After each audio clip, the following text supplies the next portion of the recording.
Morning students, कैसे हैं आप सब। होप सो आप सब बहुत अच्छे होंगे। आपकी तैयारी भी काफ़ी अच्छी चल रही होगी। ठीक है। अभी देखिए, आज हम Haryana Punjab high court clerk के लिए प्रैक्टिस सेट नंबर 16 लेके आए हैं। इससे पहले मैंने 15 करवा दिए हैं। जिन बच्चों ने अभी तक नहीं देखे, बाद में बहुत बड़ा रिग्रेट करने वाले हो आप सब।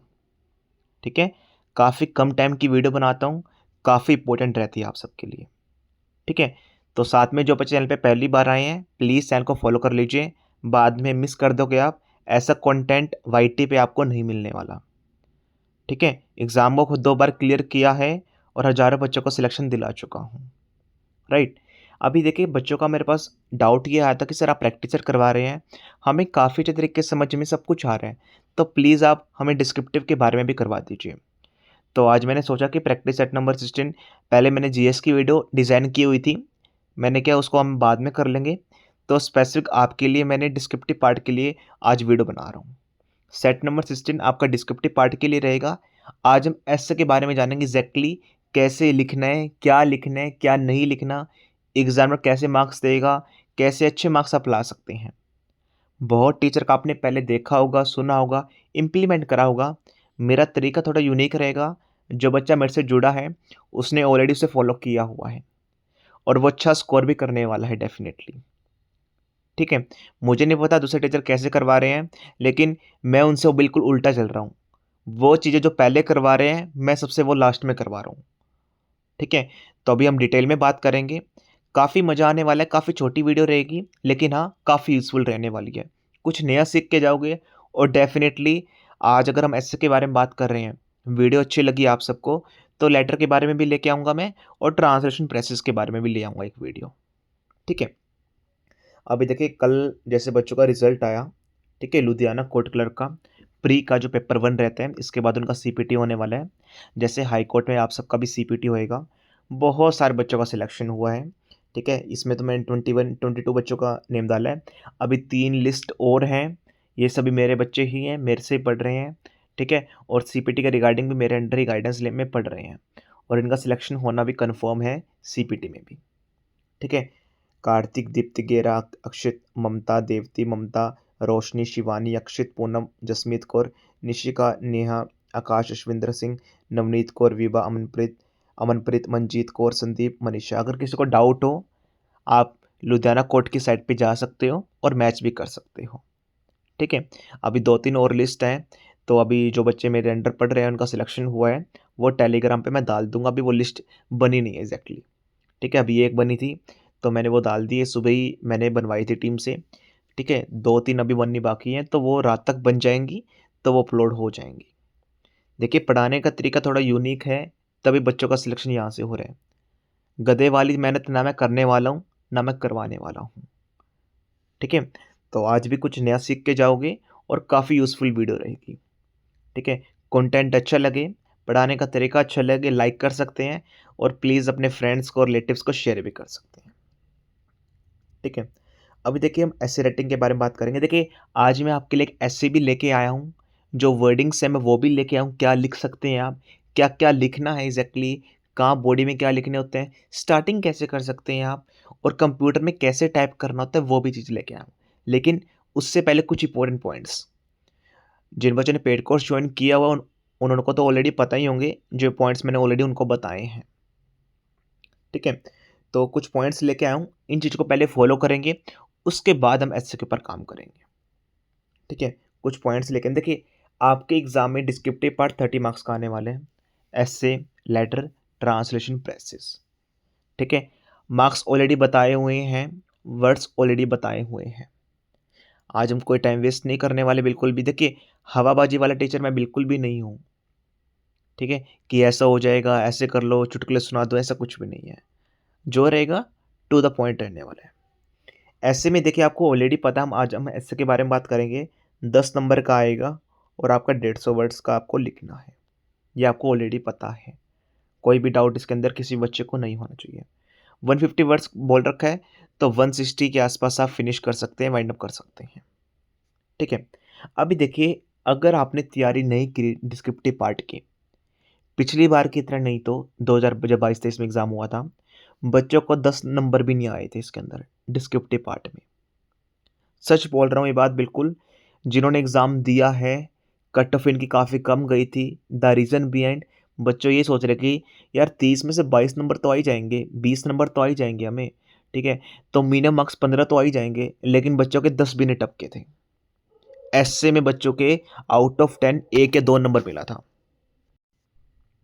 ऐसे में सिर्फ बच्चों को 1 या 2 नंबर ही मिला था, ठीक है? जिन्होंने एग्ज़ाम दिए उनको पता होगा कि कट ऑफ इतनी कम क्यों चली गई, हमारे मार्क्स एकदम कितने डिक्रीज़ क्यों हो गए। 30 में से बच्चों के 10 नंबर भी नहीं बने थे, क्योंकि बच्चों को एग्ज़ैक्टली पता ही नहीं था क्या लिखना है। बच्चों को एस्से के अंदर 3 नंबर 4 नंबर लाने में भी मतलब बहुत मेहनत करी थी जिन बच्चों ने, और बच्चे सोच के ये गए थे कि हाँ, 7 से 8 नंबर हमें मिल जाएँगे। तो अगर आप आज से अभी से मेहनत नहीं करोगे, चाहे आप हिंदी मीडियम से हो, इंग्लिश मीडियम से हो, इसका कोई मतलब नहीं है। यहाँ तक कि इंग्लिश मीडियम वाले बच्चों के भी 10 में से 2-3 नंबर मिले हैं। अगर एस्से में 10 नंबर में से 2-3 नंबर मिले हैं, तो आप खुद सोच लो 5 नंबर में लेटर में क्या मिले होंगे आपको, प्रेसी में क्या मिले होंगे आपको, ट्रांसलेशन में क्या नंबर मिले होंगे आपको। ठीक है, यहाँ पर एक देखिए मैंने पॉइंट लिखा हुआ है। वैसे हम सभी पॉइंट पे बात करने वाला है एआई चेक। एक तो बहुत सारे बच्चों की ज़िंदगी इसने ख़राब कर दी है। बच्चे मुझे मैसेज करेंगे, सर एआई मुझे ना आउट ऑफ 10 ना 8 मार्क्स दे रहा है। सर अभी मैंने ऐसे चेक करवाया है, ठीक है, 2 बार चेक करवाया है, किसी सर्वर पे, किसी प्लेटफ़ॉर्म पे अलग से। देखिए मैं किसी का नेम या रिवील नहीं करने वाला कुछ भी X Y Z. Sir 9 number दिखा रहा है। अरे भाई नहीं मिलने आपको नंबर। 9 क्या, आपको अगर 6 नंबर मिल मिल गए ना, तो वो बहुत होते हैं आपको 6-7 नंबर। ठीक है? अभी सर मैंने लेटर चेक करवाया है, सर कोई भी मिस्टेक नहीं है, ग्रामेटिकली कुछ भी मिस्टेक नहीं है, सर सब कुछ ठीक लिखा है, सर ग्रामर कोई मिस्टेक नहीं है, सर स्पेलिंग कोई मिस्टेक नहीं है, सर 5 में से 5 नंबर आ रहे हैं। अरे भाई, ठीक है, अभी आप काफ़ी खुश हो रहे हो कि हाँ, 30 में से 25 नंबर बन जाएँगे मेरे, 30 में से 28 नंबर बन जाएँगे मेरे, ठीक है? ऐसा कुछ भी नहीं होने वाला। जिस भ्रम में हो ना, निकल जाओ उस भ्रम से, ठीक है? अभी अगर आप हवा में उड़ रहे हो, तो प्लीज़ धरती पे आ जाओ, ऐसा कुछ भी नहीं होने वाला, ठीक है? बच्चे मुझे लिख के शेयर कर रहे हैं और मैं बच्चों को इतना मैं खुद परेशान हो गया हूँ, लिख के मुझे शेयर करते हैं, ठीक है? और मैं उनको वीडियो में बता चुका हूँ भाई, प्लीज़ एआई पे बिलीव मत करो, मत करो। अगर वो कोई रिज़ल्ट बता रहा है, कोई कन्फर्म नहीं उतने मार्क्स आपको मिलेंगे। मैं इस चीज़ से इतना फेड अप हो चुका हूँ, अब मैंने बच्चों का रिप्लाई मैंने छोड़ दिया। मैंने कहा यार अभी जैसे बच्चा करना चाहे ना वैसा कर ले, क्योंकि बच्चे सुनते नहीं है मेरी बात।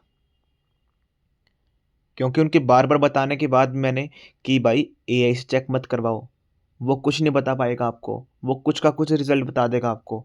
उससे देख के प्लीज़ आप खुश मत होइए आप, ठीक है?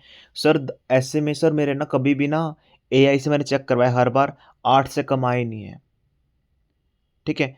मैंने कहा चलो बहुत अच्छी बात है भाई, अगर आपसे नहीं आए हैं तो। चलो सर रिज़ल्ट सर एग्ज़ाम में तो आ जाएँगे ना सर 7 से 8 नंबर तो, अगर यहाँ पर आ रहे हैं। अब मैं क्या बताऊँ, क्योंकि उनको मैं बार-बार बता चुका हूँ, वो मेरी बात सुन के राज़ी नहीं है। ठीक है? अब इस बारे में बात करेंगे सभी वर्ड्स के बारे में, ठीक है? पॉइंट्स बारे में। डिस्क्रिप्टिव पार्ट मैंने बता दिया है, जो बच्चा काम नहीं करेगा इसके ऊपर डेफ़िनिटली भाई काफ़ी कम मार्क्स आपके बनेंगे, एग्ज़ाम क्लियर नहीं हो सकता डिस्क्रिप्टिव पार्ट के बिना, ख़ासकर एसे और ट्रांसलेशन के बिना। ठीक है? Second, fancy words. काफ़ी बच्चे ऐसे हैं, सर हम फैंसी-फैंसी वर्ड्स यूज़ कर लें, अच्छी-अच्छी वोकैब यूज़ कर लें सर मतलब, ठीक है? सामने वाला इम्प्रेस हो जाएगा।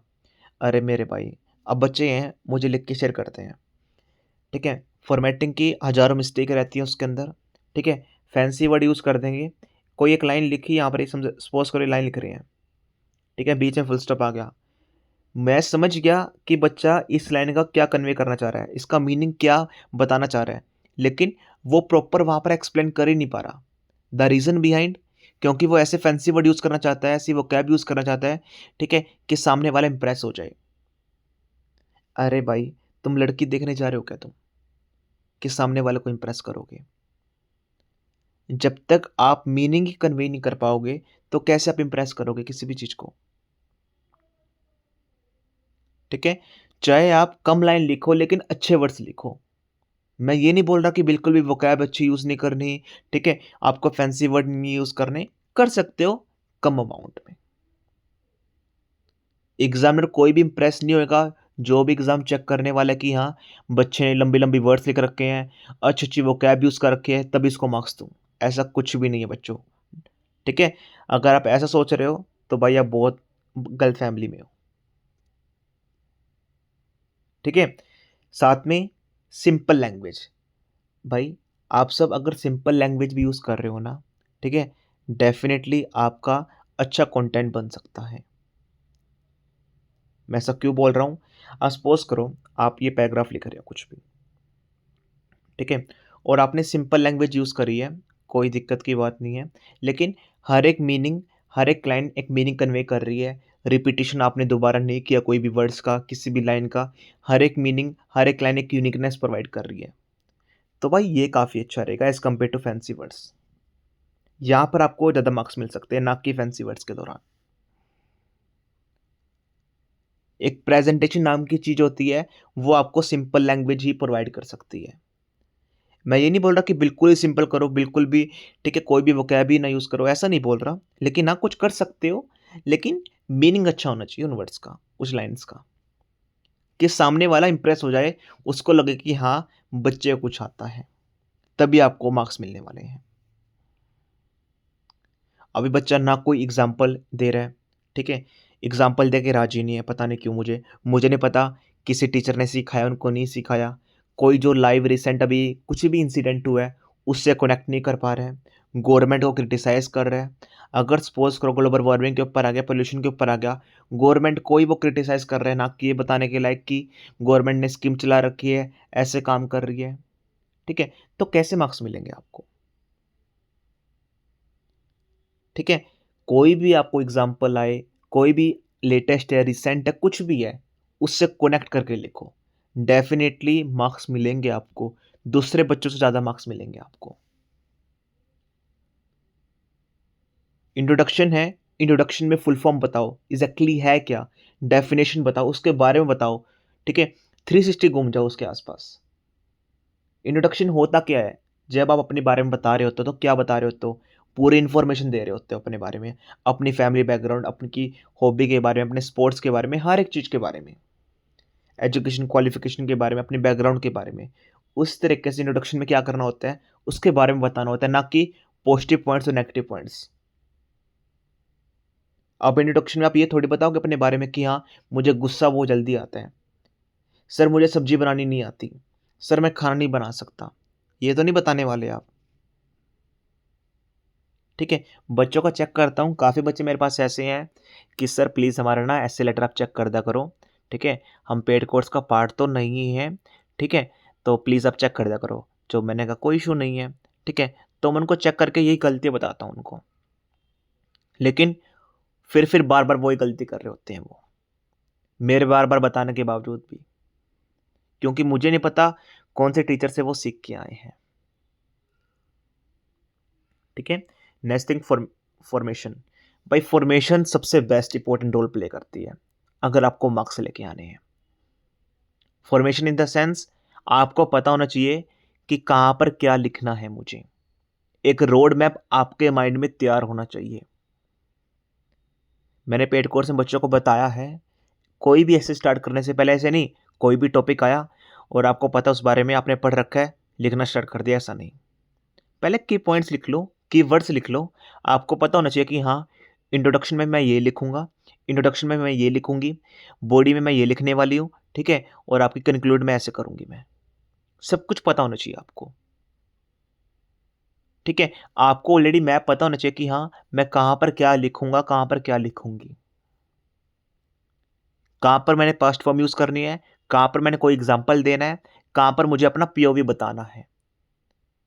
फॉर्मेशन ये होती है। ठीक है, कोई भी सेंटेंस है, उसका मीनिंग कैसा आ रहा है, कन्वे हो रहा है, पॉजिटिव वे में आ रहा है, ये होती है फॉर्मेशन। पता होना चाहिए आपको, पास्ट में लिख रहे हैं, फ्यूचर में लिख रहे हैं, प्रेजेंट में लिख रहे हैं आप। थोड़ी सी प्रोफेशनल टोन यूज करने की कोशिश करनी है आपको फॉर्मेशन में। ठीक है भाई, एक और बात, चाहे आप देखिए इंट्रोडक्शन कैसे लिख लो, कंक्लूड कैसे कर लो, बॉडी में अगर आपने 6 मार्क्स लिख लिए ना, एक सिंपल सी बात बता रहा हूँ, आपको मार्क्स दे देगा वो। मेन खेल आपका बॉडी का है और कुछ भी नहीं है मेन खेल। ठीक है, नेक्स्ट थिंग, 90% टाइपिंग, 10% कंटेंट। ये क्या लिखा हुआ है मैंने?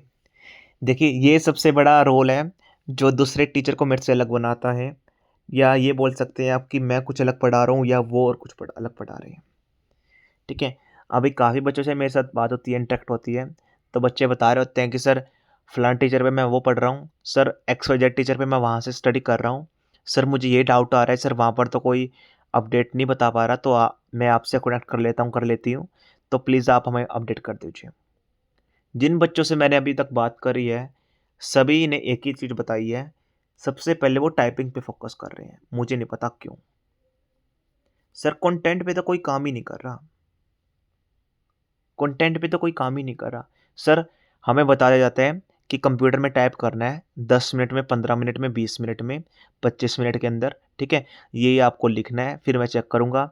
व्हाट्सएप ग्रुप पे आपको शेयर करना है, टेलीग्राम ग्रुप में शेयर करना है। सर हमारा एक प्राइवेट ग्रुप ज्वाइन हुआ है सर, वहाँ से चेक होके आते हैं। ठीक है, तो ऐसी सब बातें। अरे मेरे भाई एक बात बताओ आप, अगर आपने क्वालिटी अच्छी नहीं लिखी, टाइपिंग कहाँ लेके जाओगे? टाइपिंग की प्रैक्टिस तो मैं भी करवा रहा हूँ बच्चों को, जो पेड कोर्स के बच्चे हैं उनको बोला हुआ है मैंने, 40 मिनट्स की डेली बेस पे टाइपिंग करनी है। एग्ज़ाम के बाद ये भाई 1 से डेढ़ 2 महीने मिलेंगे आपको, 2.5 महीने मिलेंगे, 1.5 से 2 2.5 महीने टाइपिंग के लिए, तब भी हो जाएगी। मैं टाइपिंग पे क्यों फोकस करवा रहा हूँ? कि बच्चा ऐसे लेटर आराम से लिख पाए। मैंने बच्चों को बोला हुआ है 30 आ रही है, रुक जाओ, छोड़ दो टाइपिंग, बस बाद में करना अपनी स्पीड, अपनी क्वालिटी पे काम करो, GS पे काम करो, इंग्लिश पे काम करो। ठीक है, मैं क्या करवा रहा हूँ, सबसे पहले देखिए यहाँ पेपर पेन लिखा हुआ है, क्यों लिखा हुआ है? जो बच्चा मेरे से जुड़ा हुआ है, ठीक है, चाहे 5, 10, 15, 20, 25, 30, कितने बच्चे जुड़े हुए मेरे से, ठीक है, जो बच्चा मेरे से जुड़ा हुआ है, मैंने कभी भी किसी भी बच्चे को ये रिकमेंड नहीं किया राइट फ्रॉम फर्स्ट डे कि आपको कंप्यूटर पे सीधा जाके टाइपिंग करनी है।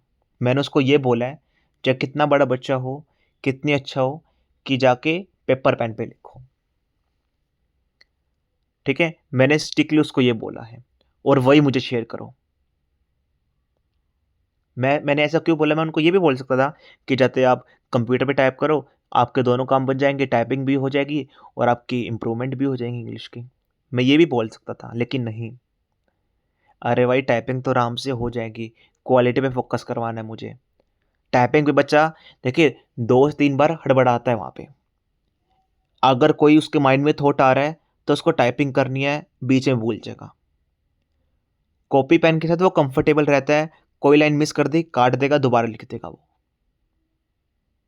उसके मुझे अभी माइंड डेवलप करवाना है, ठीक है, थिंकिंग डेवलप करवानी है, उसकी स्किल्स डेवलप करवानी है, वो आपकी पेपर पेन से ही आएगी।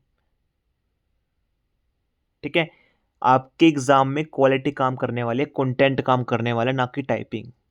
अगर कोई बच्चा 50 वर्ड्स पर मिनट लिख रहा है, क्वालिटी पे काम नहीं कर रखा, कोई बेनिफिट नहीं है भाई, नहीं एग्जाम क्लियर होना, क्यों टाइम वेस्ट कर रहे हो?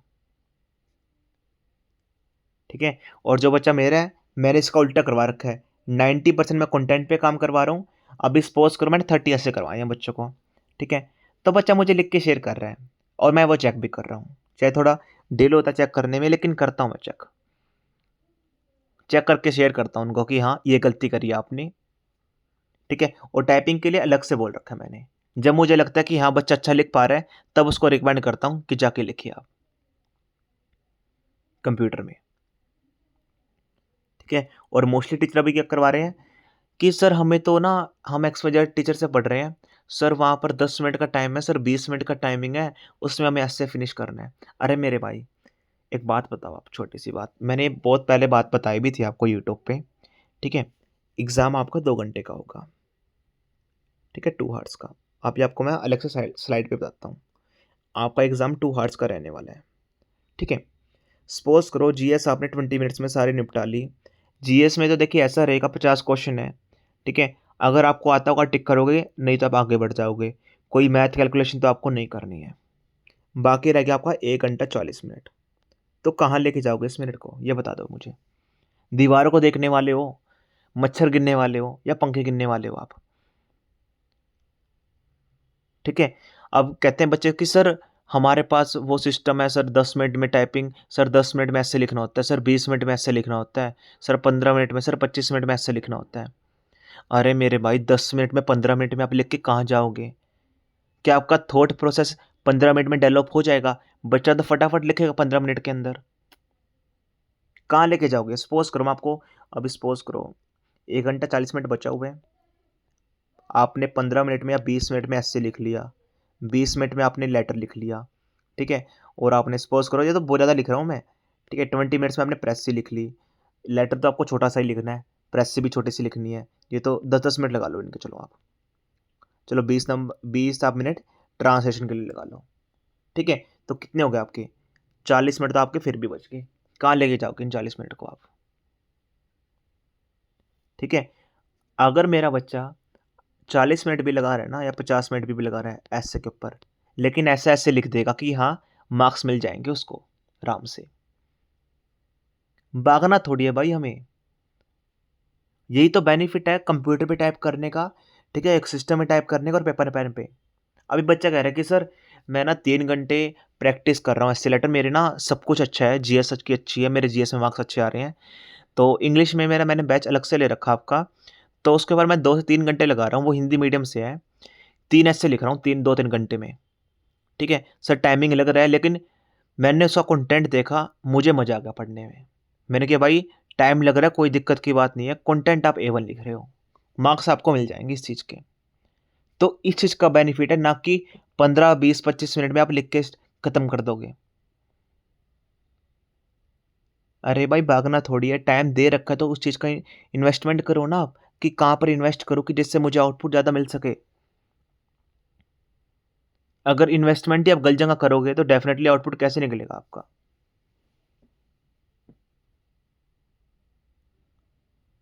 ठीक है।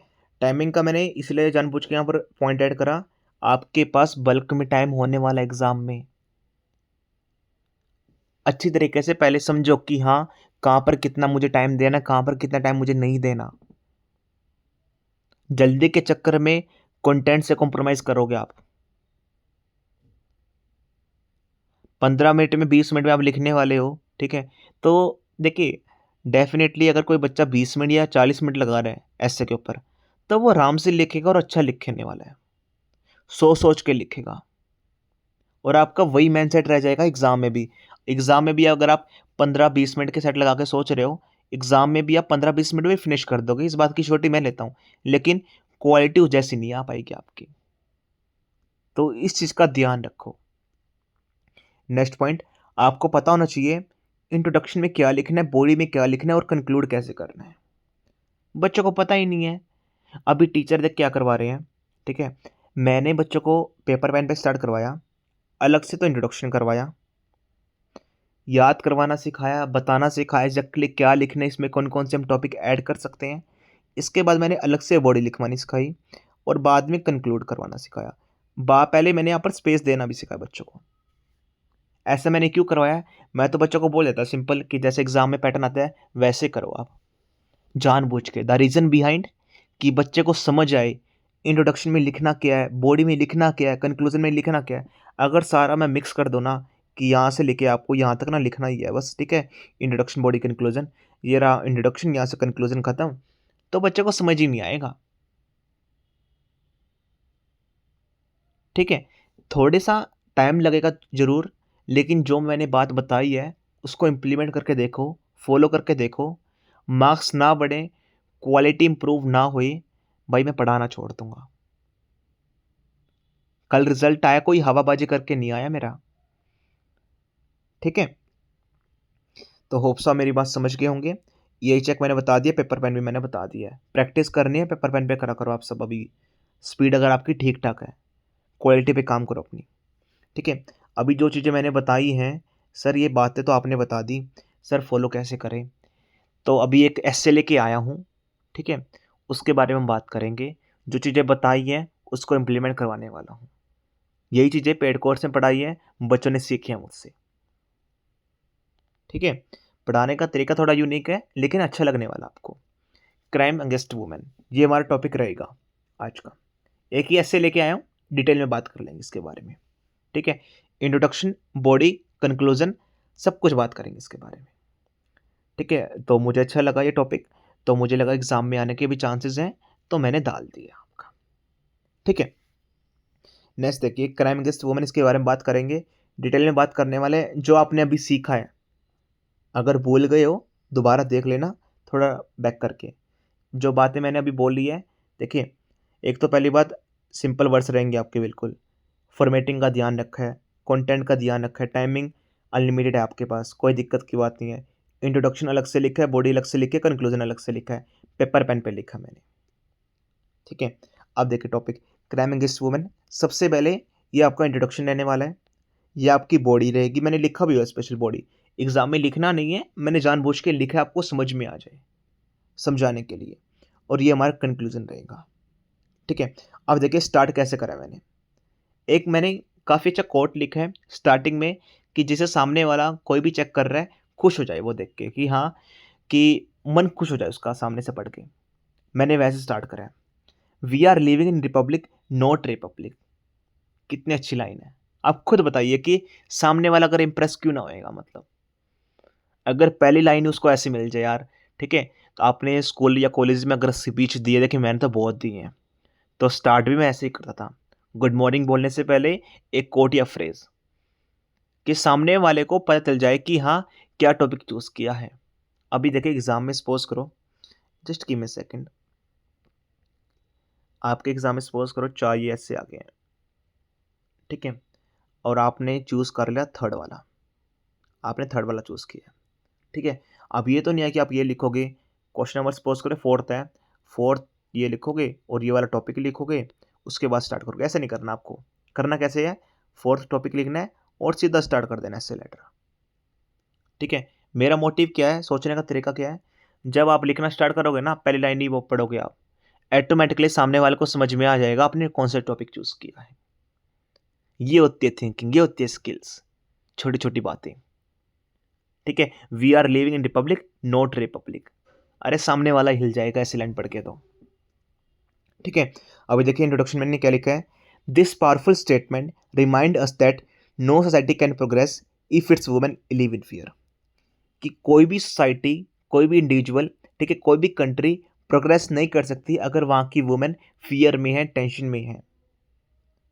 ठीक है, crime against women includes rape, domestic violence, sexual harassment, cyber crime, ये डोरी, ह्यूमन ट्रैफिकिंग, ये सभी रहता है।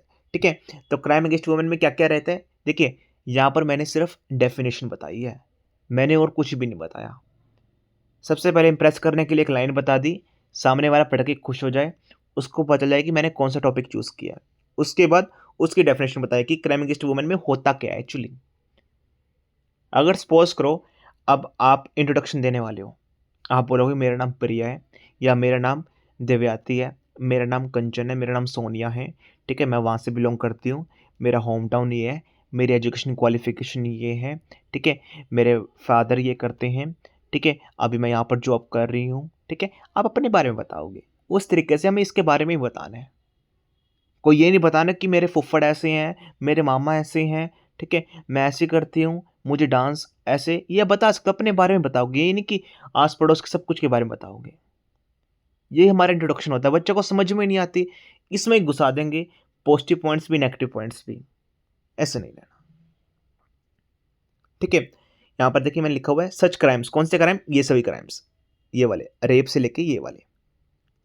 ठीक है, such crimes violate not only the law but also the dignity and fundamental rights of women. कितनी इजी सिंपल लाइन लिखी है, कोई पॉजिटिव नहीं, कोई नेगेटिव नहीं, सिर्फ इसके बारे में बताया कि जो ये लॉ होते हैं, ठीक है, ये हमारे सिर्फ जो लॉ, जो अभी क्राइम होते हैं, ये सिर्फ हमारे लॉ को वोलेट नहीं करते, बल्कि फंडामेंटल राइट्स जो वुमेन की हैं उसको भी मतलब खराब करते हैं, और डिग्निटी को भी हर्ट करते हैं।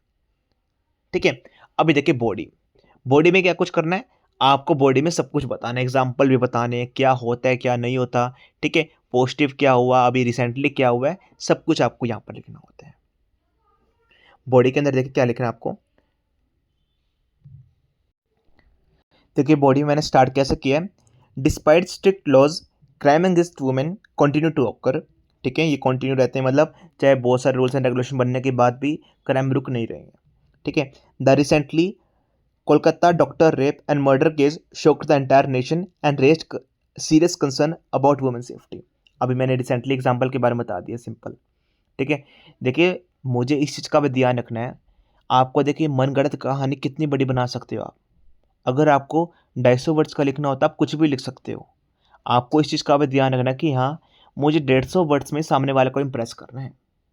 सपोज करो आपका इंटरव्यू होना है, आपके पास 5 मिनट है, आपको सामने वाले को इम्प्रेस करना है। आप कुछ भी करो, चाहे डांस करो, कुछ भी करो, मुझे उस तरीके से 150 वर्ड्स में सामने वाले को इम्प्रेस करना है। ठीक है, टू द पॉइंट ही बात करने वाले हैं, कोई घुमा फिरा के सेम चीज़ को दोबारा रिपीट नहीं करेंगे यहाँ पे। ठीक है, तो मैंने बता दिया रिसेंटली जो भी कोलकाता में हुआ था डॉक्टर रेप, ठीक है, साथ में जो मर्डर केस हुआ था जिसने पूरे नेशन को, एंटायर नेशन को सीरियस सोचने के मजबूर कर दिया था कि हाँ, वुमेन की सेफ्टी के बारे में। ठीक है, द नीड ऑफ द हार is not only the strict punishment but also faster justice. कितना इंपॉर्टेंट पॉइंट है फास्टर जस्टिस। देखिए अभी जैसे एक नया अभी लाइक दैट की बच्चों ने अभी यहाँ पर जैसे स्ट्राइक की थी जंतर मंतर पे, एक स्पेशल टास्क फोर्स भी बनी है यहाँ पे। ठीक है, तो मोदी जी ने बोला था कि हाँ, जो भी कोर्ट के जो भी केसेस हैं उनको हम फास्टली करेंगे सब कुछ। ठीक है, तो काफ़ी इंपॉर्टेंट पॉइंट बन जाता है वहाँ पर। एग्जामिनर को भी लगेगा कि हाँ, बच्चे ने अभी रिसेंटली कनेक्ट किया है। ठीक है, the need of hour is only, अभी सिर्फ हमें ये नीड नहीं है कि हमें पनिशमेंट, बल्कि जस्टिस जो होनी चाहिए वो काफ़ी फास्ट होनी चाहिए। Better policy, gender sensitive education and greater public awareness. ठीक है, ये सब होने चाहिए। Families, schools, society must teach respect and equality from early age so such that crime can be prevented. देखिए कोई भी हैवी वर्ड नहीं मैंने यूज़ किया, ऊपर से लेकर नीचे तक। ठीक है, फैमिलीज में, स्कूल्स में, सोसाइटी में हर जगह रिस्पेक्ट के बारे में बताना चाहिए, टीच करना चाहिए कि ठीक है, वुमेन्स की सेफ्टी के बारे में बताना चाहिए, जिससे बच्चों का दिमाग भटके ना और वो गलत कामों में ना आ जाए। ठीक है, तो फ्रॉम अर्ली एज से कितना अच्छा लिखा हुआ है। कंक्लूजन में देख क्या लिखा हुआ है मैंने, in conclusion ensuring women safety is shared responsibility of a government and every citizen.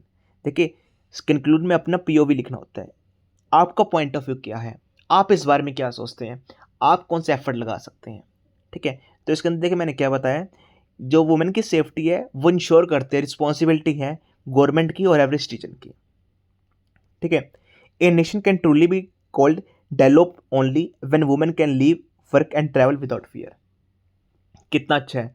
देखिए मैंने स्टार्टिंग में लिखा था यहाँ पर, अगर आपने ध्यान दिया हो बॉडी के अंदर, कि कोई भी कंट्री डेवलप नहीं बन सकती जब तक उसकी वुमेन फियर में है, टेंशन में है। ठीक है, देखिए नो प्रोग्रेस करने, कोई नेशन प्रोग्रेस नहीं कर सकता जब तक वुमेन फियर के अंदर है। और यहाँ पर देखिए मैंने कंक्लूड में क्या लिखा है, a nation can truly be develop only when every women can leave, work and travel without fear. वहाँ से कनेक्ट कर लिया मैंने इस चीज़ को, कि कोई नेशन तभी डेवलप बनेगा अगर उस राज्य की, उस कंट्री की वुमेन, ठीक है, लीव कर सकते हैं, अच्छे से रह सकती हैं, ट्रैवल कर सकते हैं बिना कोई टेंशन के। ठीक है, respecting women is not a mere legal duty but the foundation of just safe and progressive society. कि रिस्पेक्ट वुमेन एक लीगल ड्यूटी नहीं है बल्कि एक फाउंडेशन है। ठीक है, और सेफ और प्रोग्रेसिव सोसाइटी की। सिंपल सा लिखती है, बस आखिरी वाली लाइन मैंने थोड़ी सी अच्छी सी लिखी है कि सामने वाला को लगे कि हाँ बच्चे ने अच्छा लिख रखा है। बाकी पूरा मैंने पैराग्राफ जो भी लिखा है मैंने, चाहे इंट्रोडक्शन हो, बॉडी, कंक्लूजन हो, बिल्कुल सिंपल लैंग्वेज में यूज़ किया मैंने, जिसे आप आसानी से यूज़ कर सकते हो। तो देखिए ऐसा लिखना होता है।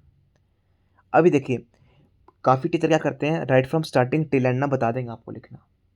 ठीक है, मैंने अलग अलग से लिखना स्टार्ट करवाया, बच्चों को बताया कि जिससे बच्चों को पता हो इंट्रोडक्शन में क्या लिखना है, बॉडी में क्या लिखना है, कंक्लूजन में क्या लिखना है। और देखिए एग्जाम में आपको एक लंबी जैसे एक पैराग्राफ मिलेगा, right from starting till and आपको लिखते ही रहना है। सिखाने को मैं आपको ऐसे सिखा देता, ये पूरा पैराग्राफ आपको बता देता कि हाँ बच्चों, क्राइम अगेंस्ट वुमेन के ऊपर ये पूरा टॉपिक है, ये आप कर लीजिए। अब एक बात था मुझे, कहाँ पर इसका इंट्रोडक्शन है, कहाँ पर बॉडी है, कहाँ पर कंक्लूजन है, कैसे पता चलेगा आपको, पता ही नहीं चल सकता। ठीक है, तो इसीलिए मैं बोलता हूँ पहले रोड मैप बनाना। रोड मैप से क्या होगा कि आपको पता होगा कि हाँ मैंने इंट्रोडक्शन में ये लिखना है, बॉडी में ये लिखना है, कंक्लूजन में ये लिखना है। सामने वाला एग्जामिनर जो भी चेक करने वाला कोई भी चेक करेगा, वो कोई पागल नहीं बैठा है, उसको पता है सब कुछ। जो लिखोगे आपको उसी के मार्क्स मिलेंगे। ठीक है, जो एक कहावत है ना, जो बोओगे वही पाओगे आप, उस तरीके से। ठीक है, इंट्रोडक्शन देख, अगर 10 नंबर का आप कैसे आ रहे हैं, ठीक है, आपके इंट्रोडक्शन के 2 नंबर का रहेंगे। ठीक है, बॉडी के आपके 6 नंबर रहने वाले हैं, कंक्लूजन में आपके 2 नंबर रहेंगे, तो आपके हो गए 10 नंबर। तो आपका ऐसा सब रहता है। और इसके अंदर आपको पता ही होगा, right from starting till and आपको लिखते रहना है, कोई भी गैप नहीं देना, कोई भी स्पेस नहीं देना, कोई भी इंट्रोडक्शन के लिए अलग से नहीं छोड़ना, बॉडी के लिए अलग से नहीं छोड़ना, कंक्लूजन के लिए अलग से नहीं छोड़ना। कोई भी कुछ अगर आपने फुल स्टॉप डाल लिया तो नेक्स्ट वर्ड आपका कैपिटल होना चाहिए। कहीं अगर कोई फ्रेज है, कोई नेम है, आप कैपिटल में लिख सकते हो। पूरा का पूरा एस्से या पूरा का पूरा letter, translation, precis capital words में मत लिखना, इस चीज़ का आप ध्यान रखना। मुझे नहीं पता टीचर ने आपको बताया नहीं बताया जहाँ से आप पढ़ रहे हैं, लेकिन सारा का सारा ऐसे लेटर आप ट्रांसलेशन प्रेसेस कैपिटल में नहीं लिखोगे। अगर वहाँ पर लिखा हुआ है स्ट्रिक्टली कि कैपिटल में लिखना है, तभी आप लिखना ये। ठीक है, यहाँ पर भी देखिए, अगर कहीं पे भी फुल स्टॉप है, नेक्स्ट वर्ड आपका कैपिटल में है, कहीं भी फुल स्टॉप है, नेक्स्ट वर्ड आपका कैपिटल में है। ठीक है, कोमा की जगह कोमा है, फुल स्टॉप की जगह फुल स्टॉप है, फ्रेज है, यहाँ पर आपका कोमा ना चाहिए तो मैंने यहाँ कोमा डाला है। होप्स आप मेरी बात समझ गए होंगे और आपको मेरी बात समझ में आई भी होगी। ठीक है, अगर जाके आपको ये पैटर्न फॉलो करना है तो आप मेरे से पढ़ सकते हैं। मेरे पढ़ाने का तरीका ऐसा ही रहता है। ठीक है, साथ में देखिए बच्चों की जो क्वेरीज थी high court club mock test series की, आप बाय कर सकते हैं। क्वेरी नंबर हमारा ये रहेगा, प्राइस का ओनली 99 रुपीज़ रहने वाला है। जिन बच्चों को ज्वाइन करनी है आप ज्वाइन कर सकते हैं, लिमिट टाइम ऑफर रहने वाला है ये आपका। ठीक है, साथ में हाई कोर्ट क्लब का बैच जो जो सबसे मैंने दिल से बनाया है और काफ़ी बच्चों का सिलेक्शन यहीं से होने वाला है डायरेक्टली। ठीक है, तो सब कुछ मैंने करवाया है, GS, English mock test series, PYQ bundle, current affair, Samudra Manthan book, personal mentorship, सब कुछ आपकी इसके अंदर रहने वाली है।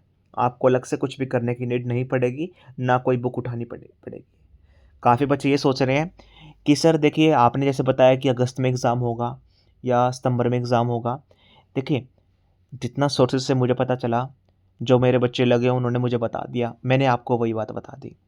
ये तो नहीं है कि मैं सिस्टम के अंदर बैठा हूँ, मैं रोज़ वहाँ पर काम करता हूँ, ऐसा तो नहीं है कुछ भी। ठीक है, काफ़ी टीचर ऐसे बोल रहे हैं, यूट्यूबर्स ऐसे बोल रहे हैं कि नवंबर में एग्ज़ाम होगा। भाई हो सकता है, कुछ भी कंफर्म नहीं बोल सकते। जो अपडेट आई थी, मैं नहीं चाहता आपको कुछ अपडेट ना दूँ, जो मेरे पास आई मैंने वो आपको बता दी। अभी बच्चे ना यूट्यूब पे कमेंट कर रहे हैं कि सर आपने तो प्रैक्टिस सेट या फिर पढ़ाना जैसे ना जो वैकेंसीज आई थी उससे पहले ही कर दिया था, आपका बैच स्टार्ट हो गया था। तो भाई मुझे अपडेट आ गई थी कि वैकेंसीज कंफर्म आएंगी और बच्चा हवाबाजी ले रहा था कि वैकेंसीज आएंगी नहीं आएंगी नहीं। ठीक है, तो पता होता है कि हाँ वैकेंसीज आएंगी। तो मैं अभी भी बोल रहा हूँ कि हाँ, हो सकता है आपका एग्ज़ाम सितंबर में हो जाए, हो सकता है आपका एग्ज़ाम नवंबर तक भी पहुँच जाए। ठीक है, किसी के हाथ में कुछ नहीं है, जो सिर्फ एग्ज़ाम कंडक्ट करवा रहे हैं, सब कुछ उनको पता है, उनके हाथ में सब कुछ है। ठीक है, अभी भी टाइम है, 1 से 1.5 महीना 2 महीना, अगर आप मन लगा के पढ़ोगे एग्ज़ाम क्लियर हो सकता है। शिद्दत से सिर्फ पढ़ने वाला बच्चा चाहिए मुझे।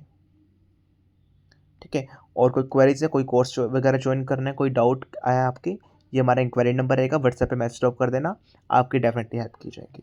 कंटेंट अच्छा लगे तो प्लीज़ लाइक शेयर सब्सक्राइब जरूर करना।